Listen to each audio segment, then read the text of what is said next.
Okay दोस्तों, topic है हमारे पास राज्यसभा ने बिल पास किया है दोस्तों। काम का बिल है हमारे लिए, ये काम का बिल है। काम का बिल है क्या है? Major port authority bill. सुन लीजिए बहुत आराम से, बहुत अच्छा टॉपिक है दोस्तों। मेजर पोर्ट्स अथॉरिटी बिल क्या है पूरा बिल सर? जानेंगे दोस्तों अगले 10 मिनट के अंदर आपके साथ। पूरा बिल समझने का प्रयास करेंगे। पूरा बिल मामला क्या है सर? ये पेपर 3 इंफ्रास्ट्रक्चर में काम आएगा दोस्तों टॉपिक आपको। ये पूरा बिल क्या है? मेजर पोर्ट्स अथॉरिटी बिल क्या है दोस्तों? बात करते हैं आपके साथ, सुनिए आराम से। देखिए इसको लोकसभा पहले ही पास कर चुकी है, इसको राज्यसभा ने इस वीक पास कर दिया, ठीक है। ये बिल पास हो गया, जाएगा राष्ट्रपति पर साइन होने के लिए। समझिएगा दोस्तों क्या खास बात क्या है इसमें, इसका उद्देश्य, ऑब्जेक्टिव क्या है इस बिल का? पहली बात तो बड़े बंदरगाह जो मेजर पोर्ट्स, ध्यान सुनिएगा दोस्तों, जो मेजर पोर्ट्स हमारे यहाँ पर हैं उनमें निर्णय लेने की जो प्रक्रिया है उसे विकेंद्रीकृत करना। यानी केंद्र सरकार निर्णय ना ले, वो पोर्ट मैनेजमेंट या पोर्ट का जो बोर्ड है वो डिसाइड करे क्या करना है, किसे किराए पे देना है, नहीं देना है, कौन ऑपरेट करेगा, नहीं करेगा, ये बोर्ड तय करे पोर्ट का, ना कि केंद्र सरकार तय करे। तो डिसेंट्रलाइज करना है हमको, डिसीजन मेकिंग को सर, पहला काम। तो कौन से पोर्ट की? बड़े बंदरगाहों की। दोस्त ध्यान सुनिएगा, ज्योग्राफी है, इकोनॉमी है, गवर्नेंस है, 3 पॉइंट एक साथ, 3 सेशन एक साथ होंगे इसके अंदर।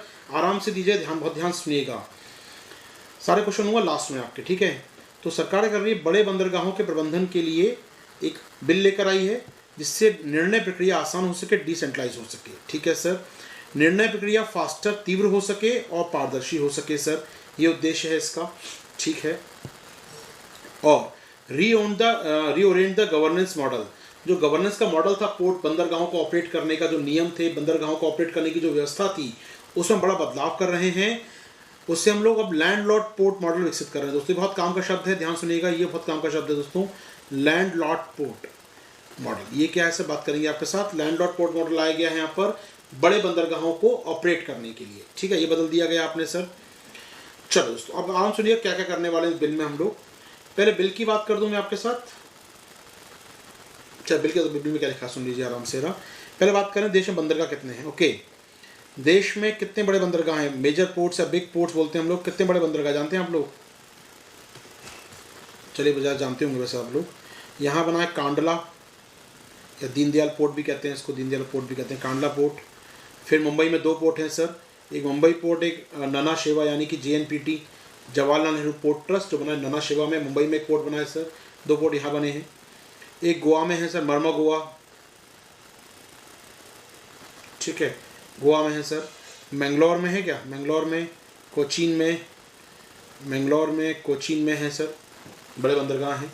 1 2 3 4 5 6 हो गए सर। नीचे कहीं बंदरगाह सर कोई? तूतीकोरिन बंदरगाह, तूतीकोरिन, चेन्नई पोर्ट 7 और 8। ऊपर आएंगे वाइजैग है विशाखापट्टनम में सर, पोर्ट नंबर 9। पारादीप है सर उड़ीसा में, पारादीप है पोर्ट नंबर 10।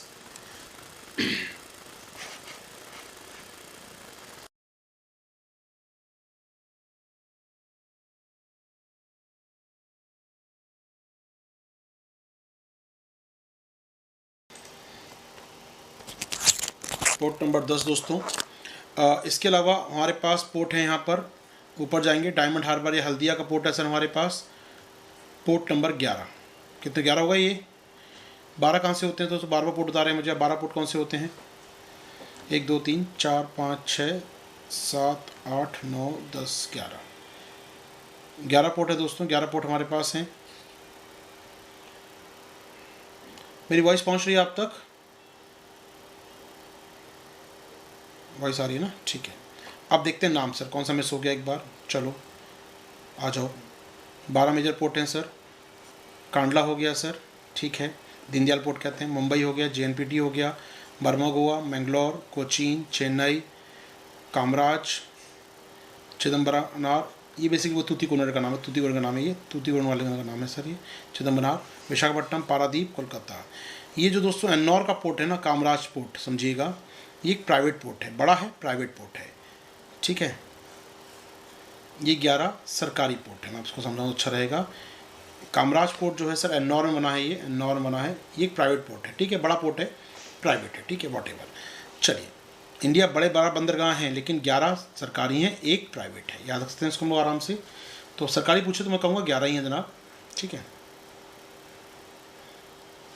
आ जाओ आगे आ जाओ, क्योंकि आप जब बिल पढ़ेंगे, ऑथराइजेशन बिल पढ़ेंगे ना दोस्तों, उस बिल में लिखा है ये बात। अब मैं आपको समझाता हूँ बिल के अंदर क्या लिखा है, फिर हम आएंगे हम लोग यहाँ पर।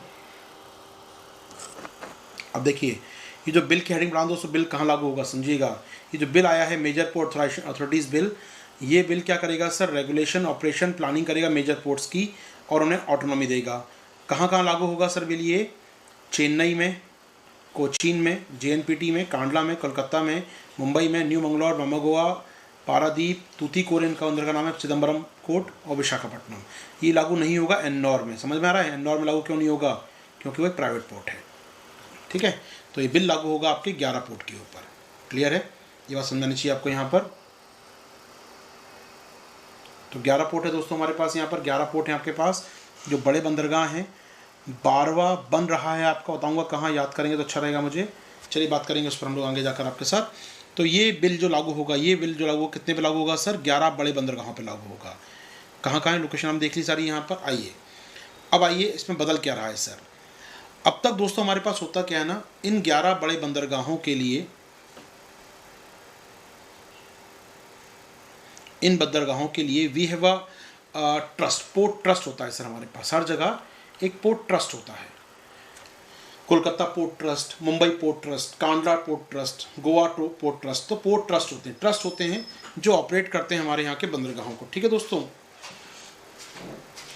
जो हमारे बंदरगाहों को ऑपरेट करते हैं सर, हमारे बंदरगाहों को ऑपरेट कर रहे हैं वो सर, वो सरकारी पोर्ट होते हैं सर। पूरा खुद ही चलाते हैं, खुद ही किराए पे देते हैं। मतलब खुद किराए पे मतलब क्या होता है कि अच्छा जहाज़ आया, खाली करना है, लाओ फीस दो।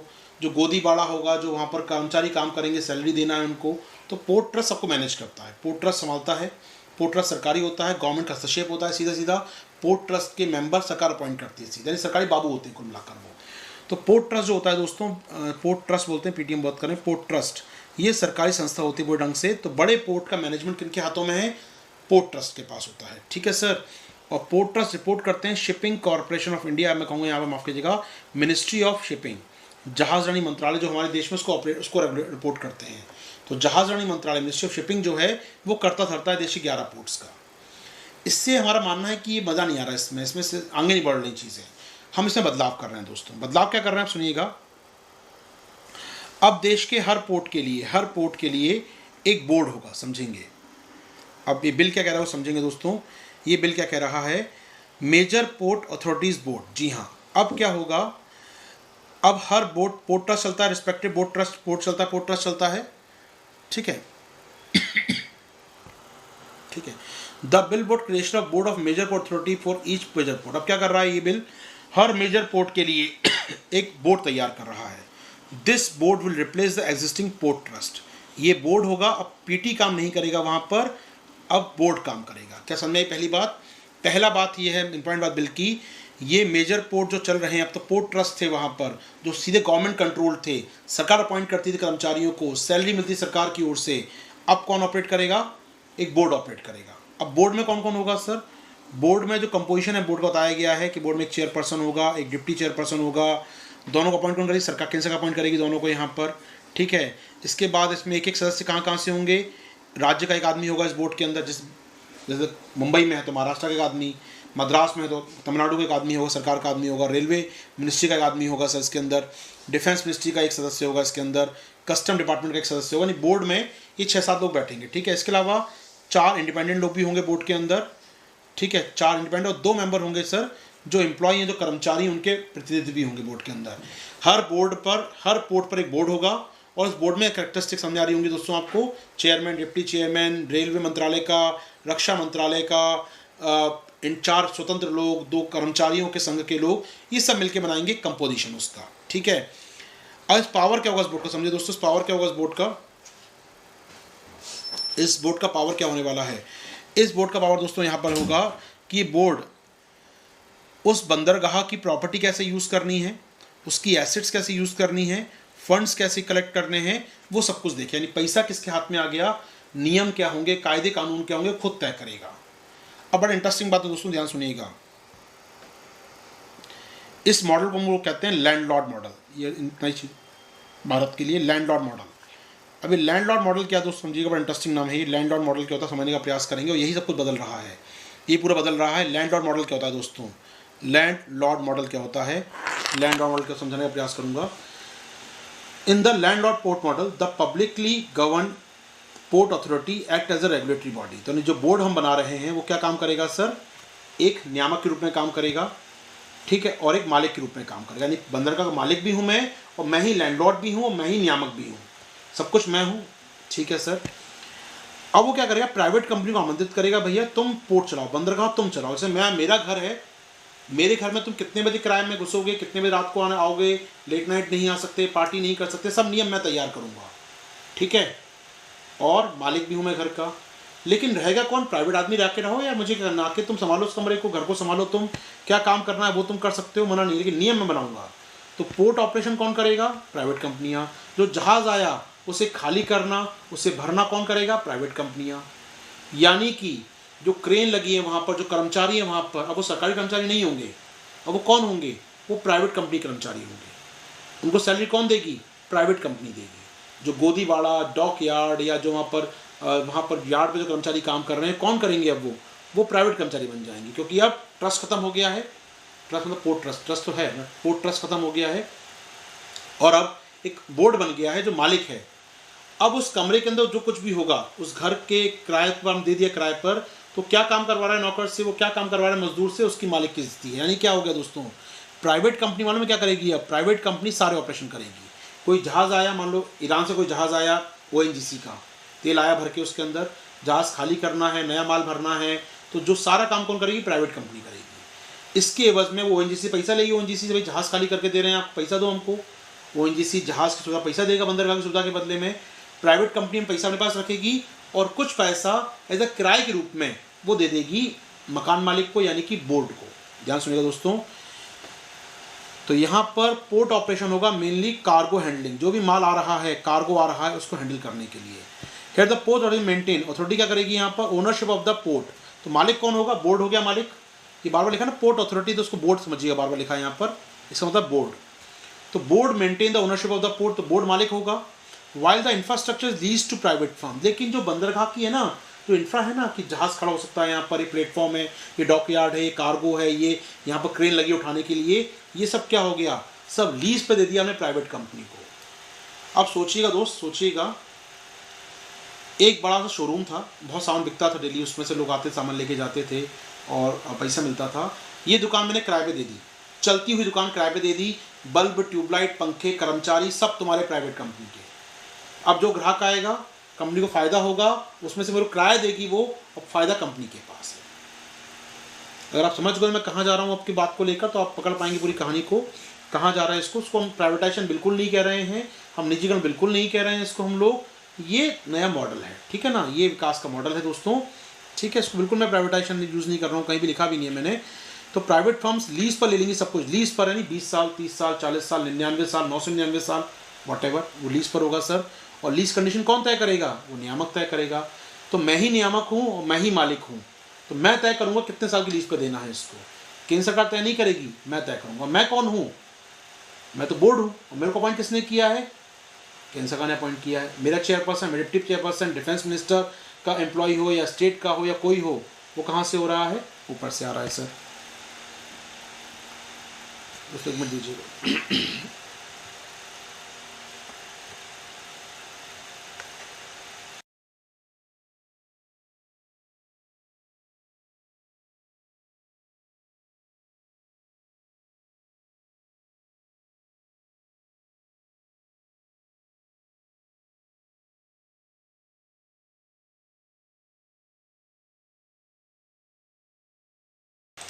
ओके ओके दोस्तों, ओके। तो हम क्या कर रहे हैं यहाँ पर, सब लीज पे दे रहे हैं प्राइवेट फर्म्स को, सब लीज पे दे रहे हैं यहाँ पर।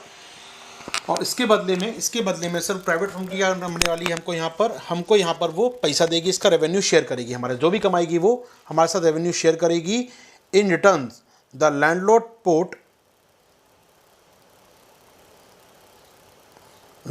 Port gets a share of the revenue from the private entity. तो जो भी वो कमाएगा उसका रेवेन्यू शेयर करेंगे हमारे साथ, ठीक है।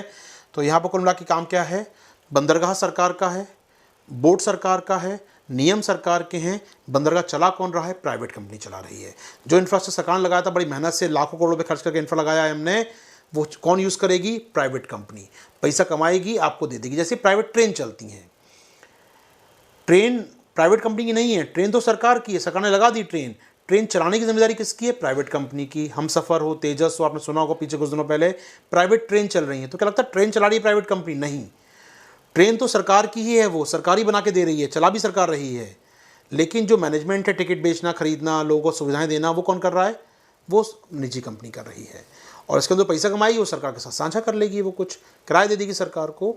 तो ये है लैंड लॉर्ड मॉडल, पूरी दुनिया में चलता है दोस्तों ये बंदरगाहों में, और हम भी इसको अपना रहे हैं। खास बात है दोस्तों, जो 11 बंदरगाह हम लोग बना चुके हैं, जो 11 बंदरगाह बन चुके हैं, उसमें ये लैंड लॉर्ड मॉडल लग जाएगा। लेकिन 12वां जो बन रहा है देश में, जो कहाँ बन रहा है? महाराष्ट्र के वाधवान में। दोस्तों याद होना चाहिए आपको, यहाँ पर याद रखिएगा। छोटी सी बात यहाँ पर, छोटी सी बात जोड़ना क्या है सर? जोड़ना ये है कि देश में बता दूं मैं आपको ना, कैबिनेट ने दोस्तों कुछ महीने पहले अप्रूव किया है वाधवान पोर्ट। कहाँ पर? दहानू में। कहाँ पर है? महाराष्ट्र में। लगभग 65,000 करोड़ की लागत से बनेगा पोर्ट। ये 13वां मेजर पोर्ट होगा। 12 बताए बड़े पोर्ट मैंने आपको अब तक, ये 13वां पोर्ट होगा। 12वां सरकारी, एक प्राइवेट। 11 सरकारी बन चुके हैं, ये 12वां पोर्ट होगा, बनेगा सरकारी। तो ये कहाँ बना रहे हैं सर? वाधवान में। खास बात क्या है? ये पहला पोर्ट होगा दोस्तों देश का जो लैंड लॉर्ड मॉडल बन रहा है। तो इसको तो विकास ही लैंड लॉर्ड मॉडल पे हो रहा है। ये पोर्ट ट्रस्ट है नहीं यहाँ तो कहीं, लेकिन बाकी 11 में जो पोर्ट ट्रस्ट हैं उनको कन्वर्ट कर रहे हैं हम लोग बोर्ड के तहत। ठीक है, तो याद रखिए दोस्तों, ये वाधवान बंदरगाह बन रहा है महाराष्ट्र में। ये अपना बड़ा पोर्ट होगा और ये जुड़ेगा इसके साथ आकर। ठीक है सर, यहाँ पर ठीक है, ये बात समझ में आ गई हमको यहाँ पर आराम से। तो ठीक है, इसमें कुछ बचता नहीं बचाने के लिए, और कुछ बचा है नहीं, बहुत सारा काम कर लेगा। ठीक है, तो फिक्स करना है, रेट फिक्स करना है, कौन करेगा? फिक्स रेट फिक्स सर, ये सब कुछ करेगा कौन? यहाँ पर बोर्ड करेगा sir. Under the bill rate तय करेगा, क्या दाम होगा ये तय करेगा सर। कितना चार्ज देना है, कितना एक्सेस देंगे पोर्ट एसेट्स का, बंदरगाह कितना एक्सेस देंगे प्राइवेट कंपनी को, अलग छोटा जहाज़ आए तो कितना खाली करने में समय लगना चाहिए, बड़ा जहाज़ कितना समय लगना चाहिए। कुल मिलाकर जो भी प्राइवेट कंपनी आपसे लेगी वो दाम जो होंगे, फिक्सिंग ऑफ रेट कौन तय करेगा? बोर्ड तय करेगा। ठीक है ना सर? कुल मिला के सारे काम बोर्ड को करने हैं दोस्तों। ये है पूरा बिल। क्लियर है हमको यहाँ पर? चलिए,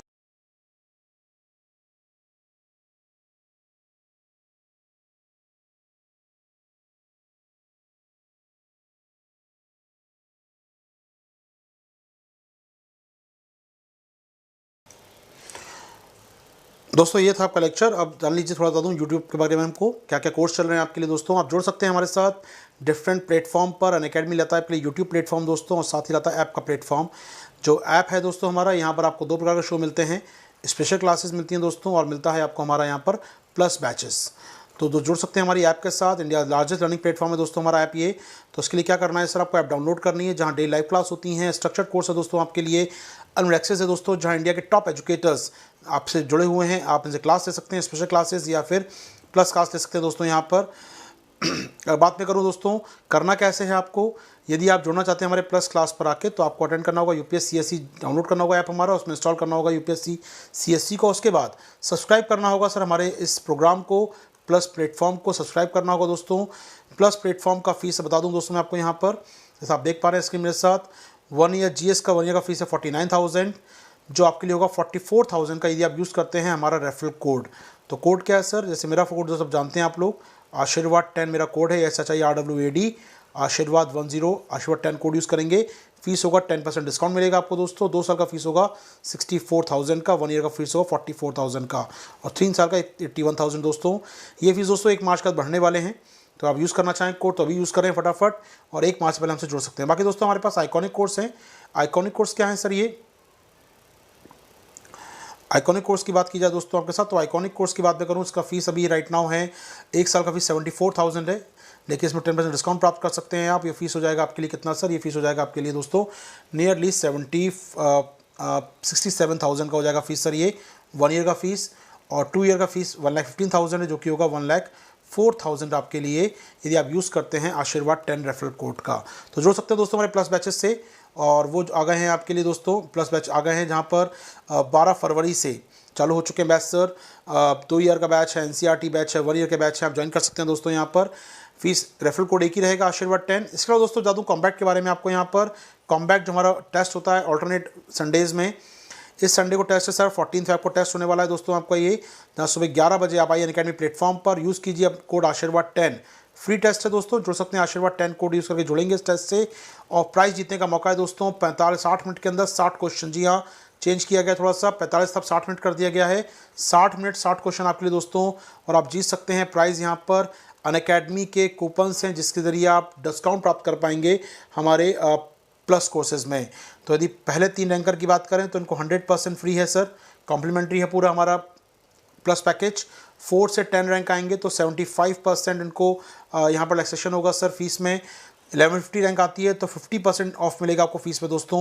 और उसके बाद 51 से 100 आते हैं तो आपको 25% का ऑफ मिलेगा सर हमारे अनअकैडमी के प्लस कोर्सेज पर। जुड़िए दोस्तों हमारे साथ, यहाँ पर जुड़िए हमारे साथ कॉम्बैक्ट में, जुड़िए हमारे साथ प्लस प्लेटफॉर्म पर, यूट्यूब प्लेटफॉर्म पर, और पार्ट बनिए अकेडमी का दोस्तों। आगे दीजिए, रोकूंगा अपनी क्लास, मिलूंगा अगले सेशन में, तब तक के लिए दोस्तों थैंक यू, शुक्रिया, नमस्कार।